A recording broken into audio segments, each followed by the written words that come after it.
Hi, I'm Veronica and welcome to my channel. Today I would like to show you what I do when I travel. How can I make just a few simple movements to feel good in my whole body? So you can begin by walking on the spot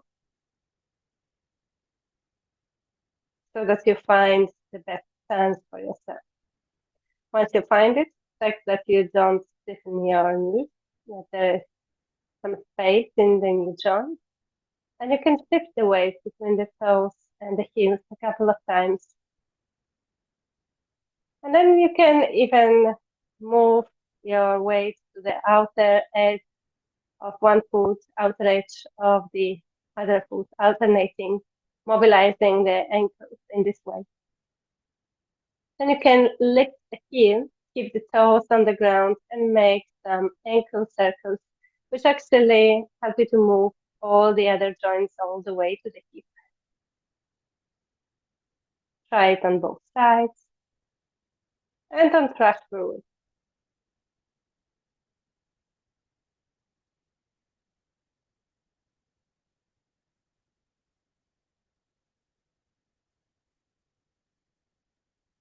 And you can try shifting the weight from one foot to the other and finding the balance. If you find it difficult, you can always come close to some furniture or wall. And check if it would be possible to make circles with the lower leg.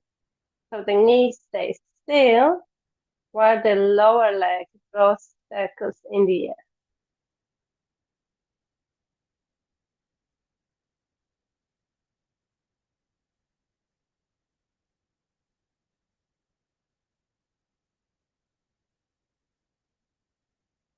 Next come knees. So you can keep the feet closer together and draw circles with the knees, which again is going to mobilize not just the knees, but also your ankles, your feet will be working. If you can do all of that barefoot, that would be ideal. And definitely try the hip circles. If you go slow enough, you might notice some moments where you can feel some stiffness or obstacles, and then you can always move a little bit slower through those bits. Try to move only the hips and not the entire upper body.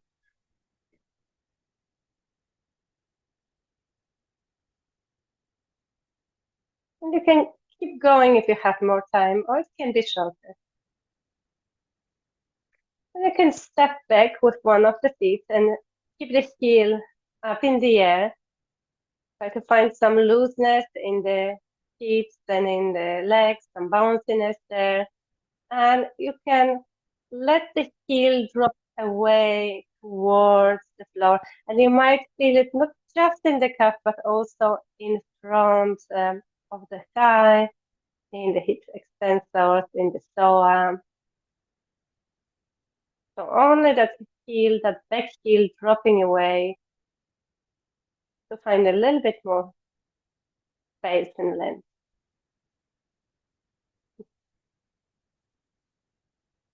You could also make a step back and keep the front of the foot resting on the ground and bend both knees a couple of times to feel a little bit more lengthening in the front. Now you could also try kind of cat cow movement standing.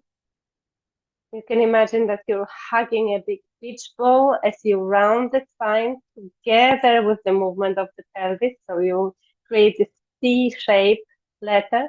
And then the other movement is when you move the chest forward and there is an extension in the spine. So you go between those two, but try to stay within the central axis. Also great for the spine is creating a wave. That wave can start from the tail, from the tailbone, and move upward. So you're mobilizing all of the vertebrae of the spine in this way. And don't worry if it doesn't come quite as flowing, but try to feel that all the vertebrae move separately. Similarly, you could roll one vertebra at a time, remembering to bend the knees and bend the hips as you roll, trying to go slowly enough to really feel that you're going one vertebra at a time. Also, when you're coming back and the head comes last. So you might even imagine how the back of the cervical spine and thoracic spine and the lumbar spine opens as you're rolling down. You might even swing a little bit when you're in the forward fold to find a little bit more looseness in the back. And then you give the weight through the feet and gradually come back to that central axis, reversing the movement with the head coming up as the last one. To keep the legs a little bit more active, especially if you sit a lot, if when you travel, it's nice to do a dynamic chair when you bend the knees and go quite low with your hips, and at the same time you raise the arms a little bit forward and ahead. And it doesn't really need to be very deep. It's just enough to keep those leg muscles engaged. Beautiful for loosening and releasing any shoulder tension. It's kind of swinging motion of the arm. So the arm is completely empty. You're not engaging here the muscles. This is a movement that comes with the momentum. The arm simply swings. So allow that to happen.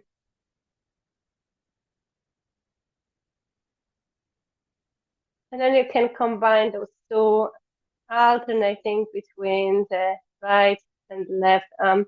Maybe you can minimize slightly the movement of the pelvis so that you feel a little bit more rotation in the torso and in the rib cage. And then let it all calm down. You might bring the shoulders up towards the ears to create extra tension and then release it. And check all the directions. Move the shoulders down, forward, and back. And once you tried all of them, combine them into that one flowing, fluid movement of shoulder rolls. Checking that you're not moving from your arms, but really from the shoulder. Similarly, you can release the tension in the wrist by moving the arms out to the side and creating some circles isolated to the wrist only. And maybe try the circles of the lower arms, just like you did before with the lower leg. Again, to create a little bit more mobility in the torso, you might rotate the arm around its own axis and turn the head towards the palm that it's up. Beautiful movement to create a little bit more space around the waist. It's when you get hold of the wrist and rather than pulling at the arm, try to create a little bit more space between the ribs. And then you can move your heel slightly out to the side. And just like you did before, allow that heel to drop away towards the floor so that you really have that two-dimensional movement happening. The arm lifts on the inhale and you create a little bit more space all along one side of the torso. Then you add to that a little bit more of the opening in the front of the thigh and maybe around the abdomen. As that heel drops away, it creates the space all along one side of the body.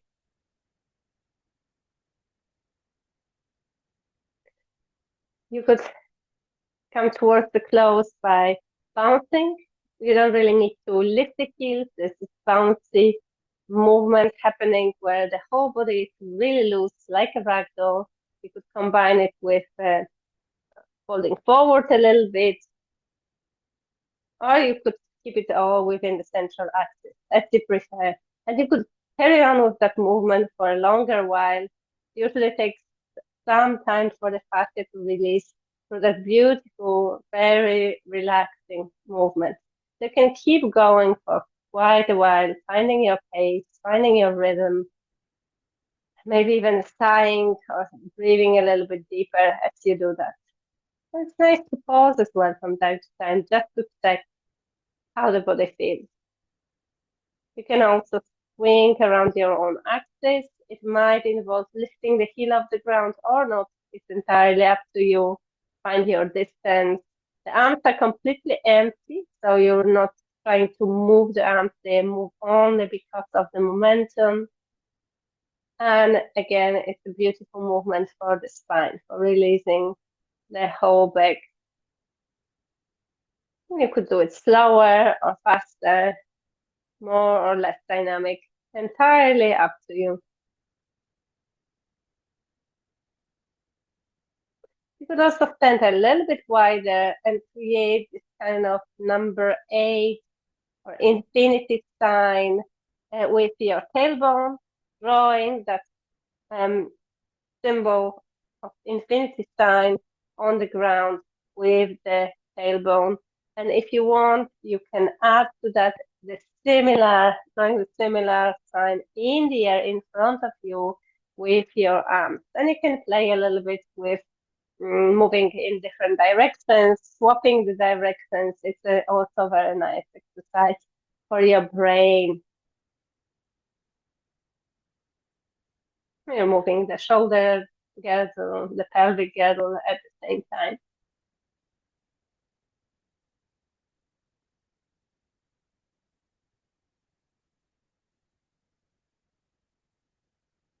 I also very much like the movement when you hold onto your elbows and rotate your torso around your own axis as you gradually lift the arms up above the head and then lower them towards the waistline. It releases the diaphragm.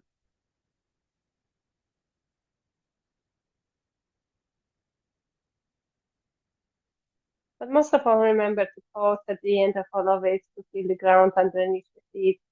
Allow the arms to rise on the inhale and slowly on the exhale, release them along the front of the body.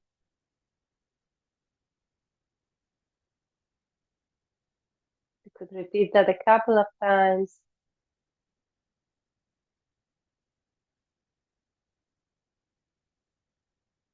Ending with a micro moment of stillness, keeping all the joints loose, spacious, feeling that connection with the ground through the feet.